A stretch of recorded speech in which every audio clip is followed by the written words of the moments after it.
வருகின்ற மே மாதம் 1ஆம் தேதி 2024 மாலை 5:32 மணி அளவிலே குரு பகவான் பயிற்சி அடைகின்றாருங்க. காலச்சக்கரத்தினுடைய முதல் வீடாம் மேஷ ராசியிலிருந்து ரிஷப ராசிக்கு அவர் பயிற்சி அடைகின்றார். இந்த குரு பகவானுடைய பயிற்சியினாலே 12 ராசிகளுக்கும் அவர் பலன்களை வழங்குகின்றார் என்பதை கொஞ்சம் தெளிவாக பார்க்கலாம். துலாம் ராசிக்கு உண்டான பலன்களை கொஞ்சம் தெளிவாக பார்க்கலாம்.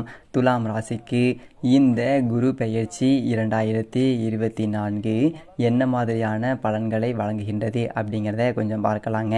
அதற்கு முன்பாக துலாம் ராசிக்கு குரு பகவான் அப்படிங்கிறவர் 3ஆம் பாவத்திற்கு அதிபதியானவர். அவர் 6ஆம் பாவத்திற்கும் அதிபதியாக இருப்பவருங்க. 3ஆம் பாவம் அப்படிங்கிறது கொஞ்சம் தடைகளை தரக்கூடிய ஒரு காலமுங்க.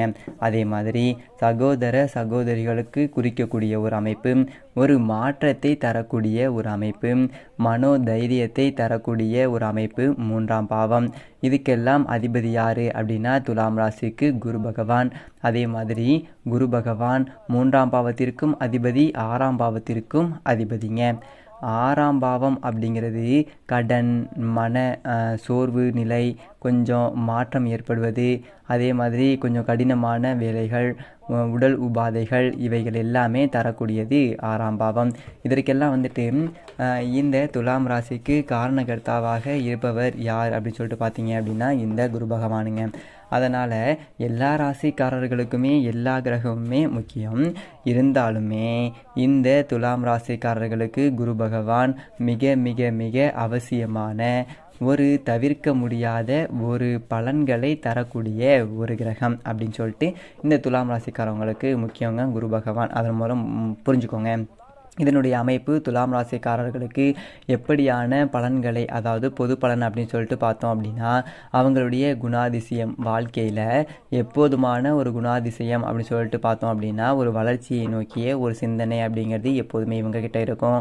அதே மாதிரி ஒரு புதியதொரு மாற்றத்தை எதிர்கொள்வதிலே தயாராக இருப்பார்கள் துலாம் ராசிக்காரவங்க. ஒரு சில பேருக்கெல்லாம் பார்த்தீங்க அப்படின்னா ஒரு இடம் மாறணும் அல்லது ஒரு தொழில் மாறணும் அப்படின்னா ரொம்ப தயக்கம் அப்படிங்கிறது இருக்கும். இதில் பழகினதை விடுறோமே, இதில் போகலாமா அப்படின்னு சொல்லிட்டு ஒரு யோசனை அப்படிங்கிறது வந்துக்கிட்டு இருக்கும். ஆனால் துலாம் ராசிக்காரங்களுக்கு அப்படி கிடையாதுங்க. எதை செய்கிறோமோ அதை செழுமையாக செய்யக்கூடிய ஒரு செயல்பாடை வெளிப்படுத்துவாங்க. ஒரு புதிய மாற்றம், ஒரு வளர்ச்சி அப்படிங்கிறது எப்போதுமே இருக்க வேண்டும் என்கின்ற ஒரு சிந்தனை கொண்டவர்கள் துலாம் ராசிக்காரர்கள். அதே மாதிரி 6ஆம் பாவத்திற்கு அந்த குரு பகவான் அதிபதியாக இருப்பதனால இந்த துலாம் ராசிக்காரர்களுக்கு ஒரு ஹார்ட் ஒர்க்கராக இருப்பாங்க. அதிகப்படியான ஒரு உடல் உழைப்பை வெளிப்படுத்துவதிலே ஒரு நல்லதொரு செழுமையானவர்களாகவும், நல்லதொரு ஆரோக்கியம் கொண்டவர்களாகவும், மன சிந்தனை கொண்டவர்களாகவும் இருப்பாங்க. பொதுவாக துலாம் ராசி அப்படின்னாலே அந்த தராசு. அதனால் அந்த தர்மம் எப்போதுமே இருக்கும். அவங்க மனசுக்கு எது தர்மமோ அது துளி கூட தனக்கு காம்ப்ரமைஸ் பண்ணிக்காமல் செய்வாங்க. அப்படியான ஒரு சுபாவம் கொண்டவர்கள் துலாம் ராசிக்காரர்கள். அவங்களுக்கு இந்த குரு பகவான் அப்படிங்கிறவர் ஒரு முக்கியமான கிரகம். முன்னாடியே சொன்னேன். இப்போது எதுக்கு இருக்காரு அப்படின்னா இந்த 2023 இப்போ வரைக்குமே குரு பகவான் அந்த துலாம் ராசிக்காரர்களுக்கு 7ஆம் பாவத்திலே இருக்காருங்க, சமசப்தமம். அதனால் குடும்பத்தில் கொஞ்சம் சுப செலவுகள் அப்படிங்கிறது ஏற்பட்டிருந்திருக்கும். லாபம் அப்படிங்கிறது கொஞ்சம் கிடைப்பதற்கும் வாய்ப்புகள் அப்படிங்கிறது அதிகமாக இருக்குது. கொஞ்சம் ப்ரமோஷன் கிடைச்சாலும் கொஞ்சம் சுணக்க சூழ்நிலைகள் என்பது ஏற்பட்டிருக்கும். அது எல்லாமே கடந்த காலகட்டத்தில் ஏற்பட்டிருக்கும். சிலருக்கு திருமணம் கூட நடைபெற்று வந்திருக்கும். இப்போ பார்த்தோம் அப்படின்னா இந்த துலாம் ராசிக்காரர்களுக்கு அஷ்டமஸ்தானம் அதற்கு வருகின்றாருங்க. 8ஆம் பாவகம் தடைகளை கொடுக்குமே அப்படிங்கிறது எல்லாமே ஒரு பக்கம் இருக்கட்டும். அது மட்டும் இல்லாமல் பொதுவாகவே அஷ்டமஸ்தானம் அப்படிங்கிறது மன சோர்வு, மனக்கவலைகளை தருவதற்கும் உங்களுக்கு அவப்பெயர் என்பது ஏற்படுத்தக்கூடிய ஒரு அமைப்புகளும் உருவாக்கக்கூடிய ஒரு ஸ்தான அமைப்பு அஷ்டமஸ்தானம் ஒரு பக்கம் இருக்கட்டுங்க.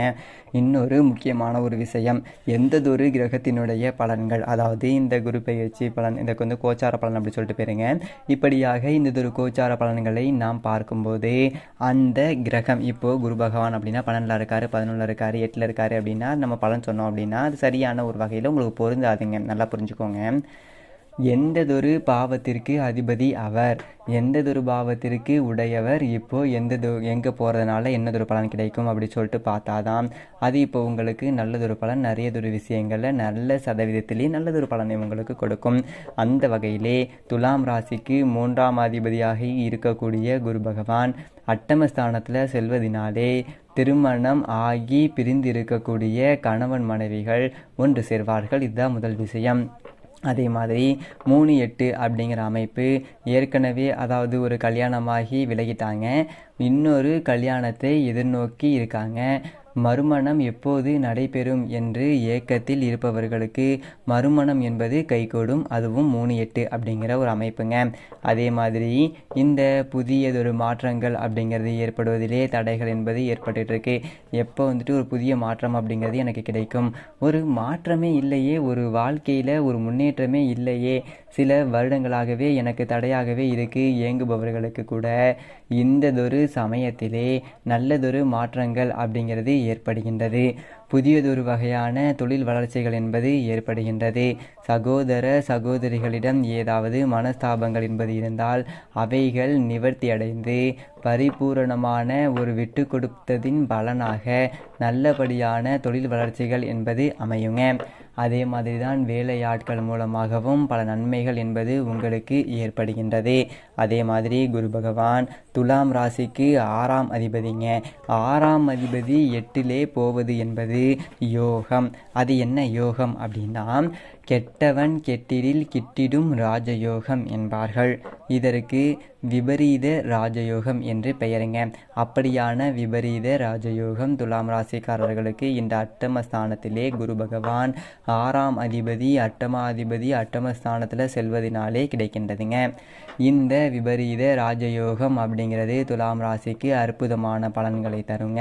எப்படியான ஒரு பலன்கள் அப்படி சொல்லிட்டு பார்த்தோம் அப்படின்னா, உங்களுக்கு குறிப்பாக சொல்ல வேண்டுமேயானால், தேவையற்று உங்களிடம் வேண்டுமென்றே பிரச்சனை செய்பவர்கள், உங்களுக்கும் அவர்களுக்கும் சம்பந்தமே இல்லை, இருந்தாலும் உங்களுடைய வளர்ச்சியை கொண்டு பொறாமைப்படுபவர்கள், உங்களுடைய வளர்ச்சியை எப்படியாவது தடுக்க வேண்டும் என்று எண்ணம் கொண்டவர்கள், அவர்களுக்கு எல்லாமே இந்த குரு பெயர்ச்சி என்பது சரியானபடியான ஒரு பாடத்தையும் அவர்கள் வியக்கபடியான ஒரு வளர்ச்சியை உங்களுக்கும் நிச்சயமாக பெற்றுத்தரும் அப்படிங்கிறத சந்தேகமே கிடையாதுங்க.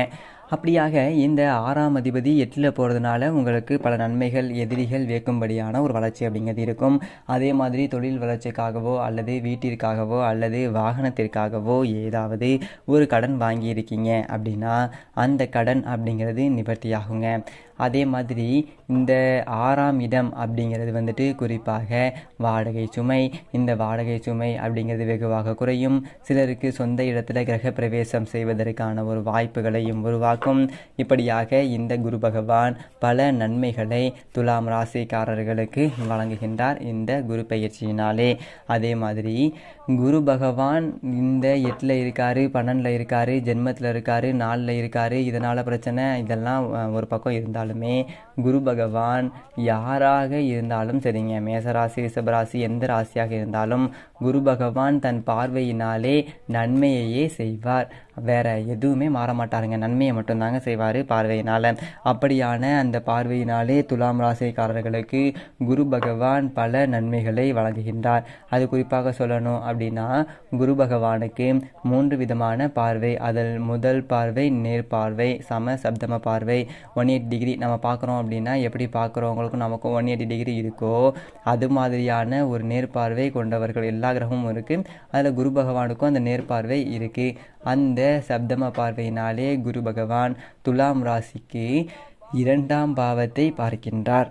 2ஆம் பாவத்தை அந்த சமசப்தம பாவத்தினால பார்க்கின்றபடியினால தனதானிய சம்பத்துகள் என்பது அதிகரிக்கின்றது. புதிய தன வரவுகள் என்பது ஏற்படுகின்றது. புதிய முயற்சியிலே வெற்றிகள் என்பது ஏற்படுகின்றது. 2ஆம் பாவம் அப்படிங்கிறது குடும்பஸ்தானம்.